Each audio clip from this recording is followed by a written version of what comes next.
What's going on, everybody? Welcome back. So today we're going to be going over the changes and buffs made to the Executor and how I'm using the Malevolence with G12 Pilots to beat a maxed out Executor Fleet. So kind of funny, in my previous video I suggested a bunch of things on how CG could fix the Executor, and they actually used one of my suggestions, whether that was intentional or not. I think this is kind of funny how things end up working out. But anyways, the Executor, it's working really great right now. It's working the way I want it to work. It's working the way CG wants it to work. A lot of people say this fleet is now unbeatable, and I disagree. Everything can be beat. You just got to figure out how, and you kind of have to, like, you know, there's definitely a bit of RNG to it, but that's just ships. Like, there's always RNG with ships. But anyways, I'm going to be pausing a lot during the gameplay just to kind of explain what I'm doing and why I'm doing it, or why I'm not using certain abilities. That way you guys can understand how this fleet is countered. There we go, using that word now. I don't want to call it a counter team yet, but there's potential. We're working towards it. Anyways, let's get started. Okay, so this is the fleet that I'm currently using to beat the Executor. So first thing you're going to notice is it's not a really big fleet. Reinforcements 3 and 4 I have not actually used yet. They're kind of just there. And those placeholders I've been using Geo Soldier, TIE Fighter Pilot, Gauntlet, but like I don't need those 3rd and 4th reinforcement. Usually the fight's over by then, plus we're always summoning Vulture Droids, so we're kind of good on ships. So my Grievous, he's a Relic 7. He has all, you know, 6-dot mods. And then we're using Gear 12 Pilots, actually, guys. Geo Spy is Gear 12, Sunfac Gear 12, Karth is Gear 12. My T3 is a Relic, but he's only a Relic 2. As long as you have these abilities maxed out, especially the reinforcement, I think you're okay. You really don't need... This ship is a very important ship, but it serves its purpose through the reinforcement ability. This is the fleet we're using. The starting lineup is going to consist of Sunfac, Hyena Bomber, and Vulture Droid. Okay, so before we go into the gameplay, I want to talk about the 3 things we're looking for this team to work. So the first thing we need is we need to be breached, which is pretty easy because that's what the Executor does. The second thing we're looking for is we need to ramp up our overcharge on our Vulture Droids. Now, for those of you that aren't too familiar with the overcharge buff, let's go over that real quick. So overcharge, it's the little lightning bolt symbol. We need to get about 3 stacks minimum on 2 separate Vulture Droids. So overcharge is 20% offense and defense per stack. So the reason we want this is we don't want our Vulture Droids to die, and we want them to hit harder. The third thing we're looking for this whole team to work is we need to get buff immunity on Houndstooth, and that way we can gun him down. Because the way the turn order is set up and the way turn meter works and the AI plays everything, Houndstooth is going to leave itself exposed for a very, very small window. And within that window of opportunity, we're going to have about 2 to 3 attacks to kill the Houndstooth. And that's kind of how this team works. And if you kill the Houndstooth within that window of opportunity, you pretty much win. It's a downhill battle from there. I mean, you can still lose, but it's a downhill battle. It's definitely doable. If you don't kill the Houndstooth, there's not really any time or room to recover. You pretty much just die.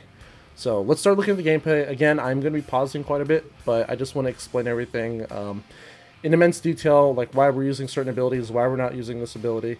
But yeah, let's just go ahead and get started.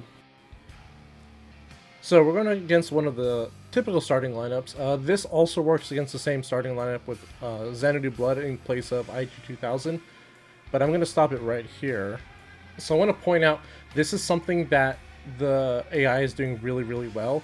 It is spreading out the breach on each ship. So as you can see, it attempted to get breach on all 3 ships, but at least it's got a mult debuff, it's got a mult target lock. This is how most of my battles have been starting. So if you see this happen, don't worry. This is perfectly normal. I think this is actually really good for the Executor AI anyways. So I just wanted to point that out, that I noticed that the starting 3 ships usually try to spread out that breach as opposed to just hitting one character. But sometimes they do go after one character. So first thing we got to do is we got to start cleansing. I know we do want breach at some point, but right now if we have breach too early, we are going to lose ships. So we need to cleanse on the Hyena Bomber, cleanse our Vulture Droid, and then we're going to start throwing out Buzz Droids. The reason we want to get Buzz Droids out, guys, and they're not resistible, so they can go through Tenacity Up. We need to start getting that overcharge built on our ships. We're also going to stun, which also goes through Tenacity Up. Sunfac stun is unresistible against buffed ships, so even Tenacity Up. So we get those buzz droids back out there. We really need to start ramping up our overcharge. They are going after Sunfac a little bit right now. We need Sunfac to survive just for this turn so he can call the vultures to assist. I'm going to pause it again right here. This is our window of opportunity to kill the Houndstooth. So as of right now, we do have a reinforcement ability available, which means we can bring in Ebonhawk, we can dispel all of their buffs. However, Houndstooth will still stay taunted because we do have at least one breach ship. We do have two, a little bit on the scarier side. Preferably only want one breach ship here, but two will work just fine. We will also cleanse our target lock, give ourselves target lock immunity through chafe. Then we can call our vultures to assist, allowing them to stack more stacks of overcharge. And with the buff immunity, we should be able to cut through the Houndstooth like butter. It's also very important to note you want Houndstooth to be taunting when you try to inflict buff immunity with Ebonhawk, because when it is not taunting, while it's not impossible to inflict debuffs, it does gain a lot more tenacity when it is not taunting. So you really do kind of want this setup right here. Okay, so we're going to go ahead and call Ebonhawk into assist. We're going to dispel their buffs. We're going to go ahead and cleanse our target lock.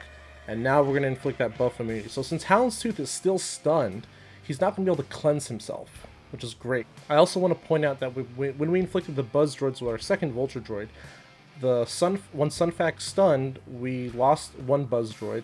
We just lost our second buzz droid when the Ebonhawk used its third special. So you got to keep in mind that you don't lose buzz droids when you attack with vulture droid.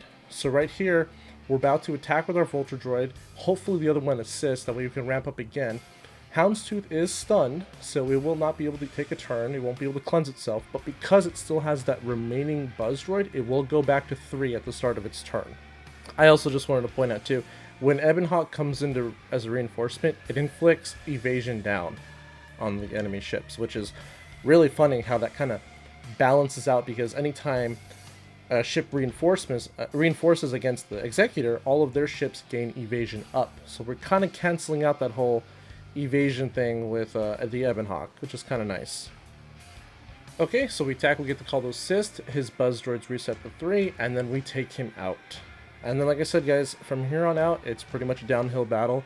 You definitely can still lose. I mean, you still have to fight the Executor, Slave 1, Xanadu Blood, you know, whatever reinforcements it has, but Houndstooth is out of the picture, so it makes picking this fleet apart very doable.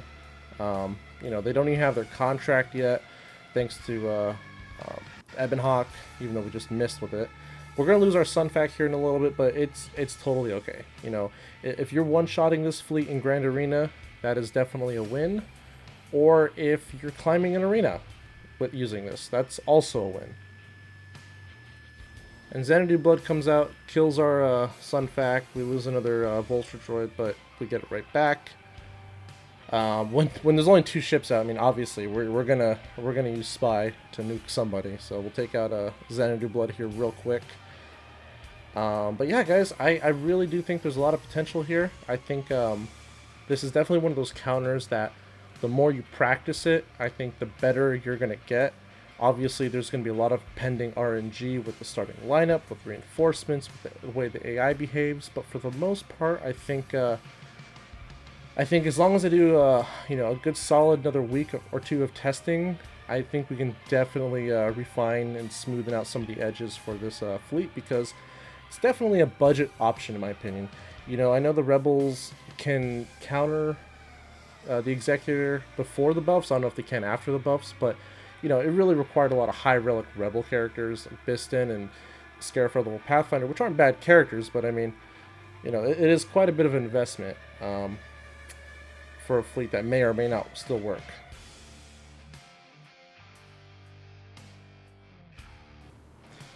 Well, that's going to wrap up today's video. I did forget to mention at the beginning, the pilots we were going up against were all Relic 7, minus, you know, Boba Fett and Piet, obviously, Relic 8. But yeah, guys, again, I don't want to call this a counter yet. I got to do some more testing. I got to figure out what happens if, you know, X, Y, and Z happen, or A, B, and C. All the different variables, all the different RNG things. You know, kind of navigate through the different avenues from the start of the battle to the end of the battle. So I will hopefully have another video like this probably in a week. Again, just want to get more testing under my belt. That way I know exactly what I'm talking about here. But I think there's potential, and I hope you guys can test this out for yourself or try it yourself. Definitely let me know. That's the best way for me to know that I know what I'm doing is right, when you guys tell me, hey, I can do it. So yeah, go ahead and give this a shot, guys. Try it in your arena. If it helps you climb, that is awesome. If it helps you in GAC, that's even better. Other than that, guys, thank you so much again for watching. As always, I'm gonna have links in the description for my Twitch channel, my Discord, the Bounty Hunter Discord, and the Scoundrel Discord. Please feel free to check all of those out. And yeah, until then, guys, I will do more testing, and I will see you all in the next video. See ya.